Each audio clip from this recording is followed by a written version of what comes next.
So another All-Star weekend is in the books, and once again, we were reminded that no one does All-Star like the NBA does All-Star.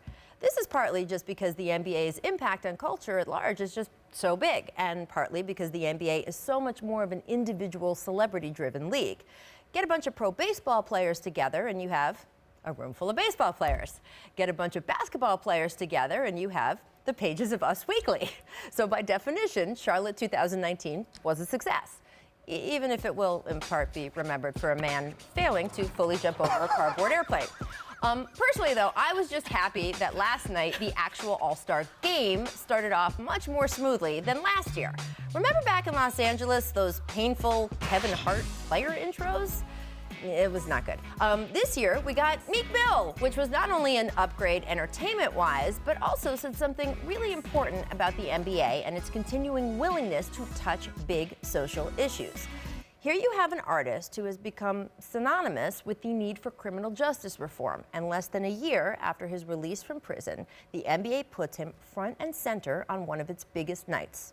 After that came the anthem, which, I mean, low bar after the whole Fergie debacle. It wasn't going to be hard to do better this year, but Anthony Hamilton didn't just sing it, he nailed it.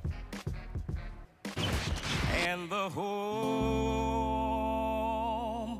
of the brave.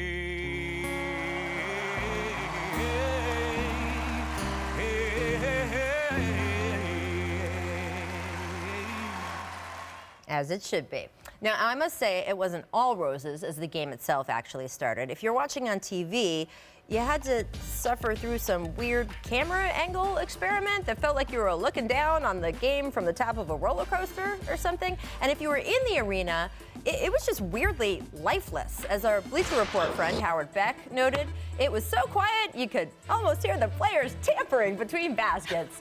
It didn't help that the in-game entertainment crew was really struggling to find famous faces on Celebrity Row. When the second guy you put on the Jumbotron is Guy Fieri, it's not a good sign. Yet, as the night wore on and play picked up, we really got a number of legit highlight moments. There was PG's reversed 360 dunk, nice. And then Steph's insane bounce pass alley-oop to Giannis. And yeah, it's even better in low-angle slow-mo, because of course it is.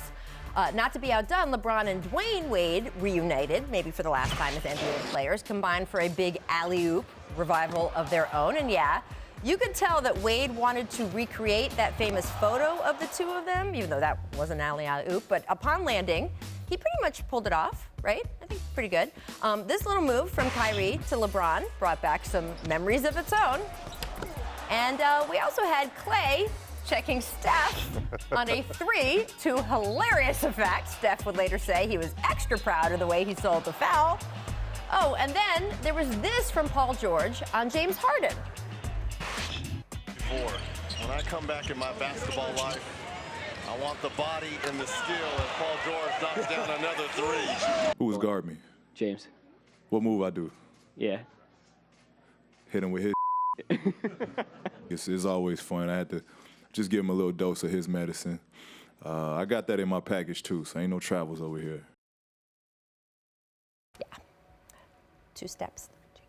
Anyway, when it was all said and done, Team LeBron was victorious, but not without a good early fright from Team Giannis, once again validating using a draft format for selecting the teams. Oh, Kevin Durant was named MVP, possibly another step in what's feeling like this is the year he finally gets the torch from LeBron as the current best player in the game.